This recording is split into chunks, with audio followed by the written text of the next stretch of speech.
Avant de commencer cette vidéo, sachez que je ne suis en aucun cas responsable des dégâts, quels qu'ils soient, que puisse occasionner l'affûtage de tungstène.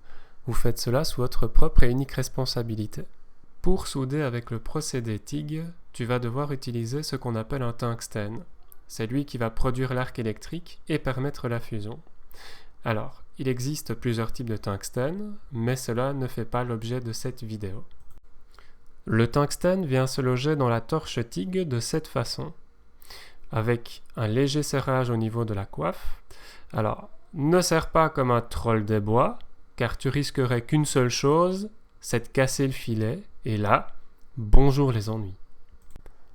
Quand on parle de tailler quelque chose, par exemple un tungstène, on parle d'angle. Alors, vous pouvez tailler votre tungstène à des angles différents en fonction de ce que vous désirez. On dira qu'un angle de 30 degrés donnera un cône d'arc plus large mais sera moins pénétrant. On dira également qu'un angle de 60 degrés donnera un cône d'arc moins large et sera plus pénétrant. Je ne vais pas m'étendre plus longuement sur le sujet car, je le répète, la soudure est ma passion et je ne suis donc pas un pro. Donc, pour affûter ton tungstène, tu vas avoir le choix entre deux méthodes. La méthode 1. Je ne vais pas te cacher que c'est la meilleure des méthodes, car pour la méthode 1, en fait, tu es le gars qui vient de gagner à la loterie. Et c'est vraiment super pour toi, car tu vas pouvoir te permettre de financer une affûteuse de tungstène comme ce genre de machine. Alors, c'est vrai que c'est le top car, de 1, niveau sécurité, ça va te permettre d'éviter de respirer les poussières super toxiques que le tungstène va dégager lors de l'affûtage. De 2, ça va également te permettre de choisir ton angle d'affûtage sur le disque en diamant et d'avoir un angle irréprochable. Et ça, c'est bien. Ou alors, c'est la méthode 2 qui t'attend. Là, en fait, c'est vachement différent. Ouais. T'as pas gagné à la loterie.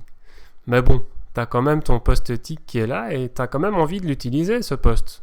Donc, tu vas trouver une autre solution. Blague à part.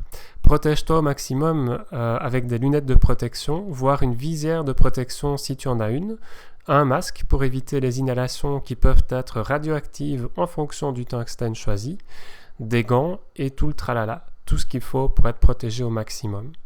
Sois très vigilant car le tungstène peut se casser et par exemple venir se planter dans tes yeux ou à d'autres endroits. Encore une fois, je le répète, je suis en aucun cas responsable des dégâts que cela peut engendrer. Dans mon cas, je fais partie de la méthode 2. Je vais utiliser un touret à meuler pour affûter mon tungstène. Si tu peux avoir une pierre dédiée à cela uniquement, c'est bien mieux. Car si tu utilises également cette même pierre pour venir usiner tes pièces de métal, celle-ci va être polluée et donc quand tu affûteras ton tungstène, lui aussi sera pollué et c'est vraiment pas ce qu'on recherche. J'utilise une pierre neuve. Comme tu peux le voir, ma pierre a un grain de 60 qui est plus fin que celui qui est déjà sur mon touret, qui lui a un grain de 36, et beaucoup trop brut pour l'affûtage d'un tungstène, tu vas le foutre en l'air. Juste le temps de monter cette nouvelle pièce, et je te montre comment je fais pour affûter mon tungstène. Au risque de devenir lourd, je te rappelle de faire super attention à toi, car c'est une manipulation qui est très dangereuse. Protège-toi de façon adaptée pour réaliser cette opération. Cette manipulation se fait sous ton entière responsabilité. Je n'y suis pour rien si tu viens de crever un œil. Je vais caler mon tungstène dans le mandrin de ma visseuse et venir l'affûter sur ma pierre de touret. Il faudra toujours affûter le tungstène à la verticale, comme ceci, et jamais à l'horizontale.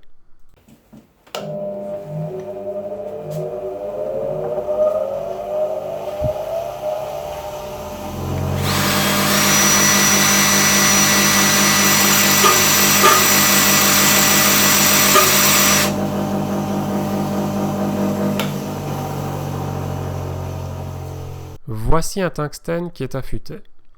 inutile de te dire que quand tu apprends à souder au procédé TIG, tu vas faire cette manipulation un certain nombre de fois. Car souvent, lors du soudage, ton tungstène va venir toucher la partie de la pièce en fusion ou le métal d'apport. Et là, tu l'as compris, t'es bon pour réaliser à nouveau un réaffûtage de ton tungstène.